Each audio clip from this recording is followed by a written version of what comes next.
আমরা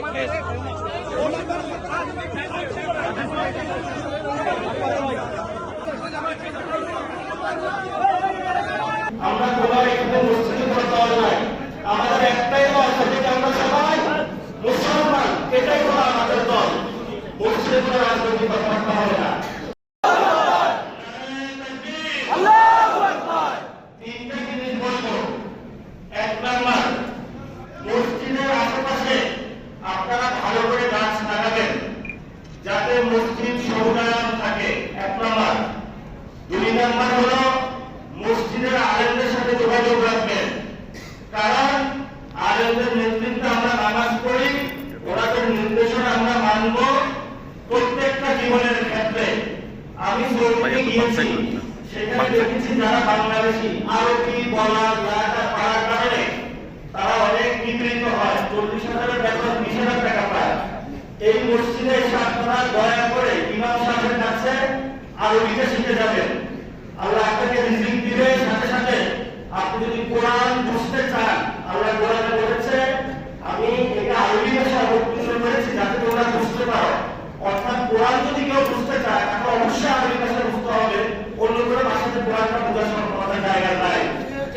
শেষ যেটা, মসজিদে যারা বড় লোক আছে ইমাম সাহেবের কাছে মুঠ করে টাকাটা দিয়ে যাবে।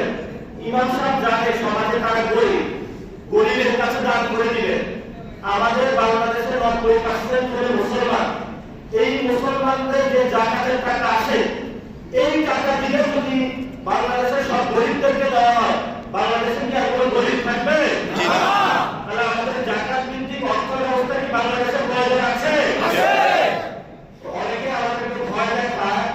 তুরস্কের এরদোগান, যেটা বলে আমি শেষ করবো, উনি একটা কবিতা পাঠ করেছিলেন যেই কারণে তাকে গ্রেফতার করা হয়েছিল। মসজিদের মসজিদ হলো আমাদের হেলমেট, মসজিদের মিনার হলো আমাদের পেয়ার, মসজিদ হলো আমাদের ব্যারাক, আর মসজিদে যারা মুসল্লি আছে এরা হলো বিলিভার এবং এরা হলো সোলজার। এই জন্য আমাদের উপরে ভারত থেকে গেরুয়া পতাকা অখণ্ড ভারত সৃষ্টির জন্য পায়তারা চালাচ্ছে। মসজিদ যতদিন থাকবে, মুসলমানরা যতদিন থাকবে, বাংলাদেশ ইনশাআল্লাহ কেউ দখল করতে পারবে না।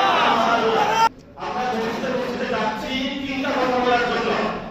মসজিদ সমুদায় করবে, মসজিদের পাশে পুকুর থাকবে, মসজিদে অর্থ দান করবে, সমাজে গরিবদেরকে দিবে, আলেমদের সাথে যোগাযোগ রাখবে, মসজিদকে এই সমাজের একটা মার্কাজ বানাবে।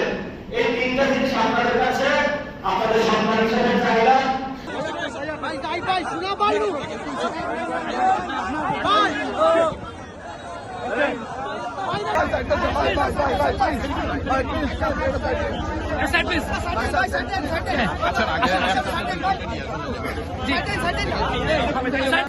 Please.